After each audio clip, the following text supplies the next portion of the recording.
ابو البشر حضرت آدم علیہ السلام کے بارے میں جو قرآن میں نازل ہوا، پارٹ 2۔ اور پھر ہم نے آدم سے کہا کہ تم اور تمہاری بیوی جنت میں رہو اور جہاں چاہو اور جو چاہو تناول کرو، مگر اس درخت کے پاس نہ جانا ورنہ گناہ گار ہو جاؤ گے۔ تو شیطان دونوں کو بہکانے لگا تاکہ ان کے پردہ کی چیزیں جو ان سے پوشیدہ تھیں کھول دے، اور کہنے لگا تم کو تمہارے پروردگار نے اس درخت سے صرف اس لیے منع کیا ہے کہ تم فرشتے نہ بن جاؤ یا ہمیشہ جیتے نہ رہو۔ تو ان سے قسم کھا کر کہا کہ میں تو تمہارا خیر خواہ ہوں۔ غرض مردود نے دھوکہ دے کر ان کو گناہ کی طرف کھینچ ہی لیا۔ جب انہوں نے اس درخت کے پھل کو کھا لیا تو ان کے پردہ کی چیزیں کھل گئیں، اور وہ بہیس کے درخت کے پتے توڑ کر اپنے پر چپکانے لگے اور ستر چھپانے لگے۔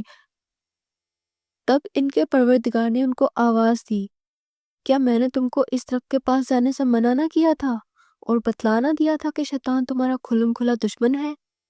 دونوں عرض کرنے لگے کہ ہمارے پروردگار، ہم نے اپنی جانوں پر ظلم کیا، اور اگر تو ہمیں نہ بخشے گا اور ہم پر رحم نہ کرے گا تو ہم تباہ ہو جائیں گے۔ خدا نے فرمایا تم سب بحیث سے اتر جاؤ، اب سے تم ایک دوسرے کے دشمن ہوگے، اور تمہارے لیے ایک وقت خاص تک زمین پر ٹھکانہ اور زندگی کا سامان ہے، اور فرمایا کہ اسی میں تمہارا جینا ہوگا اور اسی میں تمہارا مرنا، اور اسی سے قیامت کے دن زندہ کر کے نکالے جاؤ گے۔ اور قرآن میں ہے، اسی سے ہم نے تم کو پیدا کیا اور اسی میں تم کو لوٹائیں گے اور اسی سے دوسری دفعہ نکالیں گے۔ اور قرآن میں ہے، اور ہم نے انسان کو کھنکھناتے سڑے ہوئے گارے سے پیدا کیا، اور جنوں کو ہم نے اس سے بھی پہلے بغیر دھوئے کی آگ سے پیدا کیا تھا۔ اور جب تمہارے پروردگار نے فرشتوں سے فرمایا کہ میں کھنکھناتے سڑے ہوئے گارے سے ایک انسان بنانے والا ہوں، جب اس کو صورت انسانیہ میں درست کر لوں اور اس میں اپنی روح پھونک دوں تو اس کے آگے سجدے میں گر پڑنا۔ تو فرشتے سب سجدے میں گر پڑے، مگر شیطان نہ مانا اور اس نے سجدہ کرنے والوں کے ساتھ ہونے سے انکار کر دیا۔ خدا نے فرمایا اے ابلیس، تجھے کیا ہوا کہ سجدہ کرنے والوں میں شامل نہ ہوا؟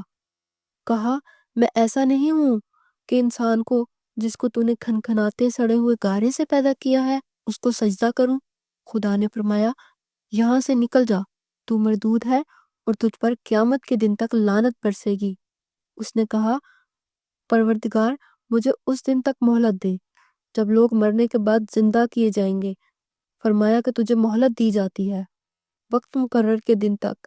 اس نے کہا پروردگار، جیسا تو نے مجھے راستے سے الگ کیا ہے، میں بھی زمین میں لوگوں کے لیے گناہوں کو مزین کر کے دکھاؤں گا اور ان کو بہکاؤں گا، مگر ان میں جو تیرے مخلص بندے ہیں ان پر میرا زور نہیں۔ خدا نے فرمایا کہ مجھ تک پہنچنے کا یہ سیدھا راستہ ہے، جو میرے مخلص بندے ہیں ان پر تجھے کچھ قدرت نہیں کہ تو ان کو گناہ میں ڈال سکے یا گمراہوں میں سے کر سکے جو تیرے پیچھے چل پڑیں۔ اور ان سب کے وعدے کی جگہ جہنم ہے، اس کے 7 دروازے ہیں، ہر ایک دروازے کے لیے ان میں سے جماعتیں تقسیم کر دی گئی ہیں۔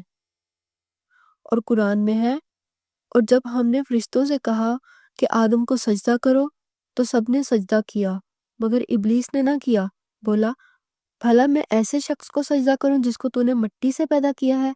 اور پھر عذراہ طنز کہنے لگا کہ دیکھ تو یہی ہے وہ جس کو تو نے مجھ پر فضیلت دی ہے، اگر تو مجھ کو قیامت کے دن تک کی مہلت دے تو میں تھوڑے سے لوگوں کے سوا اس آدم علیہ السلام کی تمام اولاد کی جڑ کاٹتا رہوں گا۔ خدا نے فرمایا یہاں سے چلا جا، جو شخص ان میں سے تیری پیروی کرے گا تو تم سب کی سزا جہنم ہے، اور وہ پوری سزا ہے۔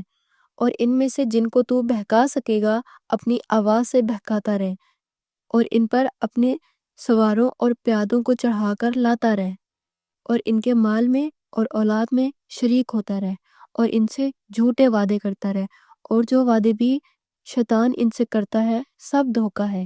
اے شیطان، جو میرے مخلص بندے ہیں ان پر تیرا کچھ زور نہیں، اور اے پیغمبر، تمہارا پروردگار کارساز اور کافی ہے۔